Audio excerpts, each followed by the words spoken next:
Assalamualaikum warahmatullahi wabarakatuh. Waalaikumsalam warahmatullahi wabarakatuh. Sebelum pembelajaran dimulai, marilah kita berdoa terlebih dahulu. Berdoa mulai. Bismillahirrahmanirrahim. Allahumma sholli ala sayyidina Muhammadin tibbil qulubi wa dawaiha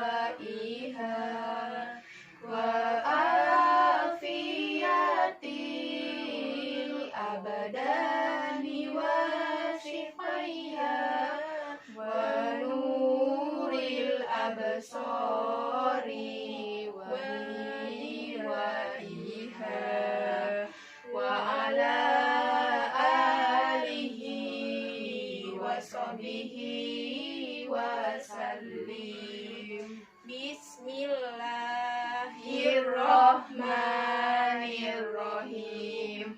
Raditu billahi rabba wa bil islami dina wa bi Muhammadin nabiyya wa rasula. Rabbi zidna ilma warzuqna fahma. Amin ya rabbal alamin. Untuk melanjutkan materi yang selanjutnya, Ibu akan mengulas sedikit tentang materi yang sebelumnya kita pelajari, yaitu materi fikih pembahasan toharoh. Siapa di sini yang mengerti apa itu toharoh? Saya. Ya, silakan Mbak. Toharo itu adalah bersuci atau suci. Ya, benar. Jadi toharoh itu dalam bahasa Arab itu artinya itu bersih dan bersuci. Jadi toharoh itu adalah suatu kegiatan untuk bersuci dari hadas maupun najis, sehingga seseorang itu diperbolehkan dalam melakukan ibadah seperti itu. Selanjutnya Ibu akan membahas tentang materi kita yang selanjutnya, yaitu materi sholat 5 waktu. Pertama-tama Ibu akan menjelaskan yaitu pengertian sholat.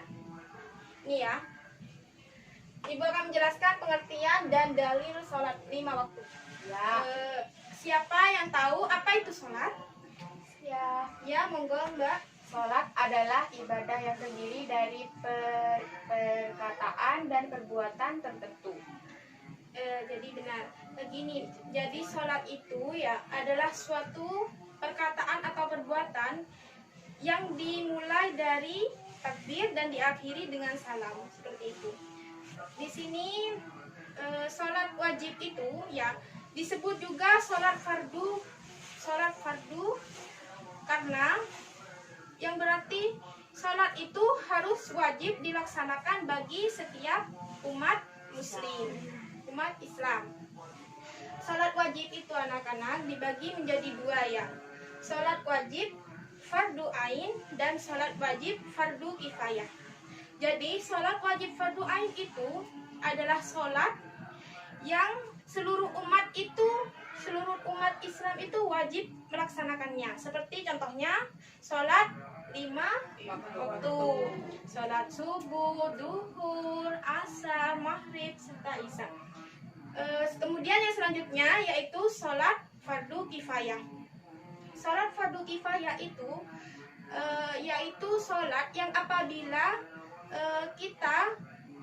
apabila seseorang telah melaksanakannya, maka gugur bagi kewajiban bagi yang lainnya. Maksudnya gini, apabila sudah ada yang melaksanakan, maka gugur kewajiban bagi yang lainnya, seperti itu. Contohnya seperti sholat jenazah, seperti itu. Selanjutnya Ibu akan menjelaskan tentang syarat sahnya sholat ya. Jadi syarat sholat itu ada syarat sah sholat, ada syarat wajib sholat. Yang pertama, syarat sah sholat yaitu suci dari suci badan dari hadas besar maupun hadas kecil. Jadi di sini sudah jelas bahwasannya syarat sahnya sebuah sholat itu kita itu harus suci dari hadas besar maupun hadas kecil. Kemudian yang kedua yaitu suci badan, pakaian dan tempat Dari najis. dari najis. Jadi pakaian kita, badan kita, tempat untuk kita sholat itu harus suci. Seperti itu. Kemudian yang ketiga menutup aurat. Menutup aurat di sini itu bagi laki-laki itu batasannya yaitu dari pusar hingga lutut. Kemudian untuk perempuan yaitu seluruh anggota tubuh kecuali wajah dan kedua telapak tangan. Kemudian yang keempat yaitu telah masuk waktu sholat. Nah, di sini syarat sahnya sholat itu berarti telah masuk waktu sholat. Apabila belum masuk waktu sholat, maka sholat tersebut tidak sah. Kemudian yang kelima menghadap kiblat seperti itu. Yang selanjutnya yaitu syarat wajib sah, syarat wajib sholat. Yang pertama yaitu Islam. Jadi orang yang selain Islam ataupun orang kafir itu tidak sah dalam sholat. Sudah jelaskan. Yang kedua yaitu balik. Balik di sini apabila laki-laki itu ada tanda-tandanya. Laki-laki itu tanda-tandanya itu yaitu dengan mimpi basah ataupun keluarnya sperma seperti itu, atau dalam usia 15 tahun seperti itu. Kalau perempuan itu balik dikatakan balik itu apabila sudah Menstruasi. ya sudah menstruasi seperti itu. Yang ketiga yaitu berakal. Sudah jelas di sini berakal ya. Jadi orang gila itu tidak wajib untuk melaksanakan sholat. Orang gila atau orang stres seperti itu tidak wajib melaksanakan sholat. Kemudian yang keempat, suci dari haid dan nifas bagi perempuan. Sudah jelas di sini bahwasannya syarat sahnya sholat itu kita harus suci dari hadas besar maupun hadas kecil seperti itu. Yang kelima yaitu terjaga. Kemudian yang selanjutnya yaitu ibu akan menjelaskan tentang sunnah sholat. Sunnah sholat di sini itu terbagi menjadi dua ya. Sunnah abad dan sunnah hayat. Sunnah abad dan sunnah hayat. Jadi sunnah sholat itu ada dua. Sunnah apa tadi? Hayat. Dan sunnah abad ya. Jadi pengertiannya terlebih dahulu. Ada yang tahu pengertian sunnah sholat? Nggak tahu. Nggak tahu ya. Jadi sunnah sholat itu ya, sunnah sholat itu adalah merupakan ucapan atau gerakan yang dilakukan dalam sholat kecuali atau selain rukun sholat seperti itu. Yang pertama ya kan ada sunnah abad. Nah, sunnah abad di sini itu adalah amalan sunnah ya yang apabila terlupakan itu maka melaksanakan atau diganti dengan sujud sahwi itu. Kalau sunnah hayat itu adalah amalan sunnah yang apabila terlupakan itu maka tidak harus atau tidak perlu melaksanakan sujud sahwi seperti itu. Contohnya ya, kalau dalam yang termasuk dalam sunnah abad itu yang pertama yaitu seperti tasahud awal, kemudian membaca salawat pada tasahud awal, kemudian seperti membaca kunut pada sholat subuh seperti itu. Jadi tahu apa itu sujud sahwi? Siap tahu. Apa sujud sahwi itu? Ya tahu.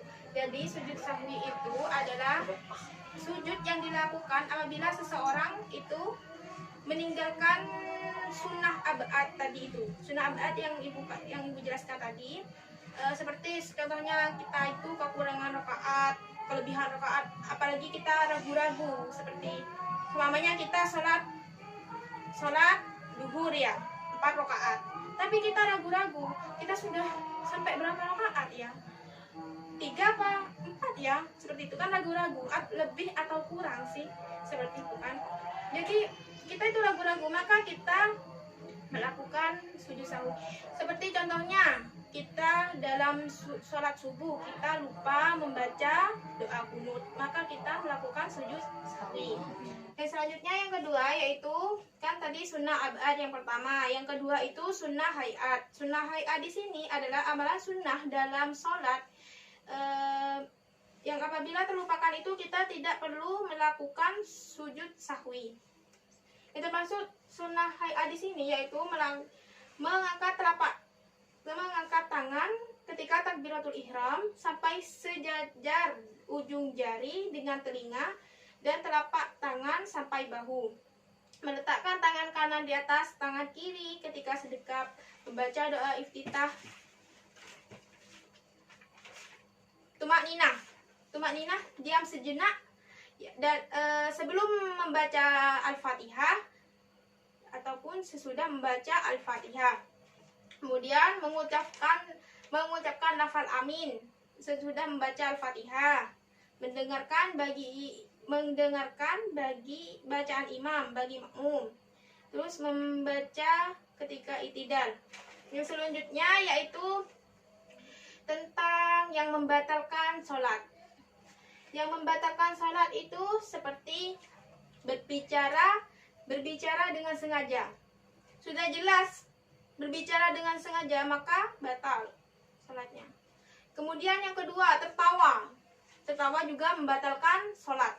Yang ketiga yaitu berhadas besar maupun kecil. Ya.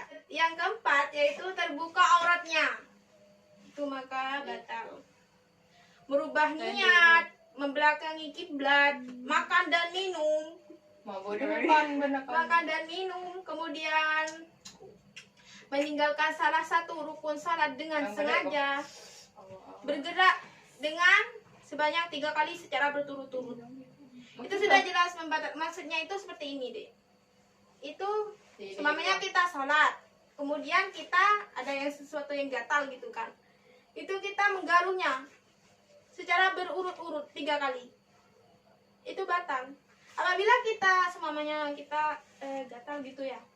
Kita itu ingin sekali tapi menggaruhnya itu gini.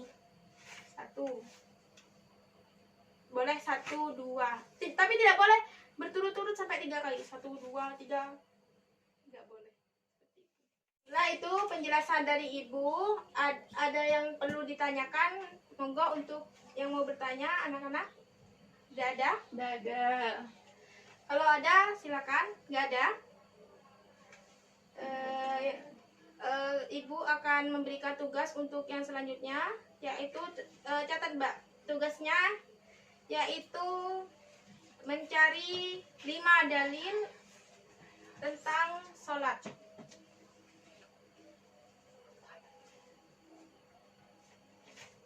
Sudah. Sebelum pembelajaran kita akhiri, marilah kita berdoa bersama-sama.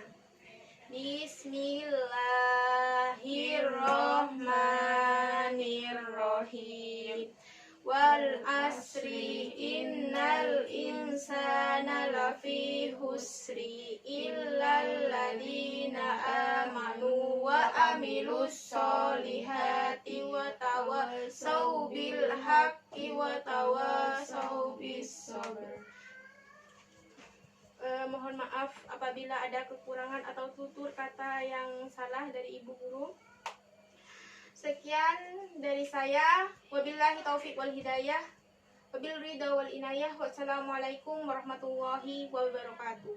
Waalaikumsalam warahmatullahi wabarakatuh.